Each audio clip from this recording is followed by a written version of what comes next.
అని చెప్పి కూడా మాట్లాడినారు. దాని ఊసే లేదు. ఇట్లా ఉంటాయి సార్ వీళ్ళ ఆరోపణలు అనేటివి. ఈ రోజు గోవుల మీద ఏ విధంగా వాళ్ళు ఈ రోజు చేస్తున్నారో ఈ గోవుల అంశం పక్కన పెడితే సార్, నగల మీద చేసిన ఆరోపణలు రెండు. ఓకే, మరి కాసేపట్లో మీరు పంపించిన వీడియో కూడా ప్లే చేస్తాను. ఈ గోవుల అంశం పక్కన పెడితే మహాద్వారం దాకా చెప్పులు వేసుకునేలా వెళ్ళిపోయారు సార్ వాళ్ళు. ఎవరా మహానుభావుడు? వాళ్ళని మీడియా ముందు ప్రవేశపెట్టండి సార్. ఎందుకు పెట్టలేకపోతున్నారు?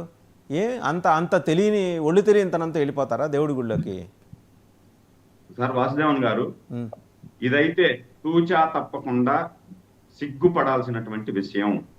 దీంట్లో అక్కడ ఉన్నటువంటి అధికార యంత్రాంగం కూడా ఉదాసీనత వ్యవహరించిందేమో. అడగండి సార్, మీ ఈవోని జేఈఓ అని అడగండి. ప్రతిసారి అక్కడున్న వాళ్ళని ఈవో జేఈఓ గట్టికుంటే జరగదు కదా.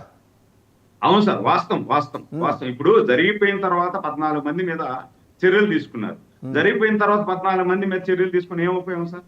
జరగకుండా చూసేదానికే కదా అంత సెక్యూరిటీని పెట్టాము సార్. వైకుంఠం 1 నుండి నేను వెళ్తాను సార్. నేను దర్శనానికి వెళ్ళేటప్పుడు వైకుంఠం 1 నుండి వెళ్తా. వైకుంఠం 1 నుండి నేను వెళ్ళేటప్పుడు కూడా 3 సార్లు నా పేరు ఉందే లేదు చెక్ చేస్తారు. నాతో కూడా ఎంతమంది వస్తున్నారు. చేతికి వాచి ఉంటే అది కూడా తీయించి పక్కన పెడతారు కొన్ని సందర్భాల్లో. మరి కాళ్ళకి చెప్పులు కనబడలేదా అండి? లేదు సార్, కొన్ని సందర్భాల్లో కాదు సార్, చాలా సందర్భాలలో మనం స్మార్ట్ వాచ్ ఉన్నా కూడా వెంటనే తీసేసి వాళ్ళ దగ్గర పెట్టుకుంటారు, లేదంటే బయట పెట్టేసి రావాలా అని చెప్పి చెప్తారు. అంటే కొంతమంది మంచి అక్కడ ఉన్నటువంటి శ్రీవారి సేవలో తరిస్తూ మనకు ఏదైతే అప్పగిచ్చారో ఆ బాధ్యత నిర్వహించేటువంటి మంచి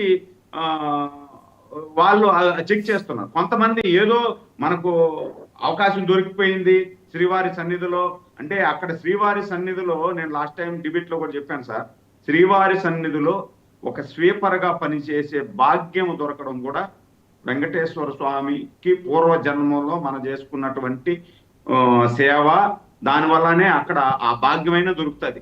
ఎంతో మంది మాకు డబ్బులు అవసరం లేదు, మేము శ్రీవారి సేవ చేస్తాము, శ్రీవారి సేవ చేసుకుంటాం మేము నిత్యం అని చెప్పి అడిగే వాళ్ళు క్యూలో నిలబడతారు. వాళ్ళకు దొరకనటువంటి మహాభాగ్యం వీళ్ళకి దొరుకుతుంది.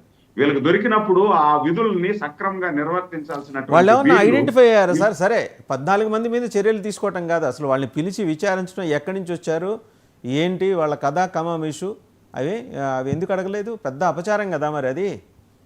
అవును సార్, 100%. దాంట్లో మాత్రం ఎలాంటి భేదాభిప్రాయం భిన్నాభిప్రాయం లేదు. అది చాలా పెద్ద అపరాధము, తీరని అపరాధము. ముగ్గురు ప్రెస్ మీట్లు పెట్టి చెబుతుంటారు కదా సార్, పుంఖానుగా చెబుతుంటారు కదా. చైర్మన్ గారు ప్రెస్ మీట్ పెడతారు, ఈవో ఒక ప్రెస్ మీట్ పెడతాడు, జేఈఓ ఒక ప్రెస్ మీట్ పెడతాడు. ఏమైపోయారు నిన్న వీళ్ళందరూ? అదే సార్, ఇదైతే పొరపాటు సార్, పొరపాటు జరిగింది. వాళ్ళ 14 మంది ఎవరు అయితే నీ విధులు నిర్వర్తిస్తున్నారో వాళ్ళని చర్యలు తీసుకోవడం కాదు, వాళ్ళ మీద కేసు కూడా ఫైల్ చేయాలా. కేసు ఫైల్ చేసి ఎందుకు ఇంత అభద్రతా భావంతో మీరు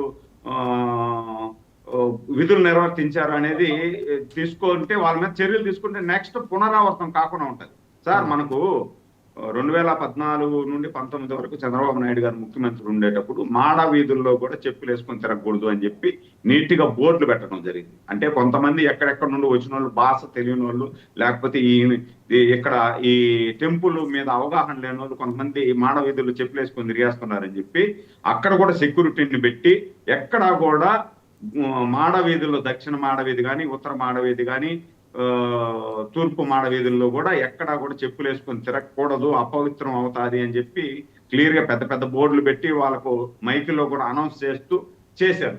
దాని తర్వాత 2000 మళ్ళా మనం వాళ్ళ గురించి మాట్లాడుకోవాలా, మనం వాళ్ళ గురించి మాట్లాడుకుని పక్కన పెడితే మళ్ళా మనకి ఇప్పుడు ప్రభుత్వం వచ్చిన తర్వాత మార్చాలి సార్, చాలా మార్చాలి.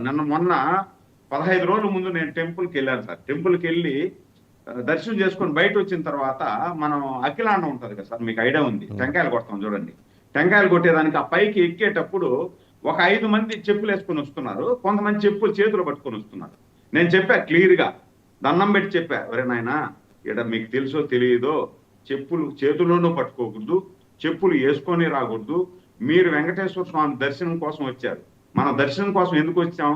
మనం చేసిన కర్మలు పాపాలు ఇవన్నీ నశించాలి, నాకు మంచి జరగాలి అనేసి వచ్చాం.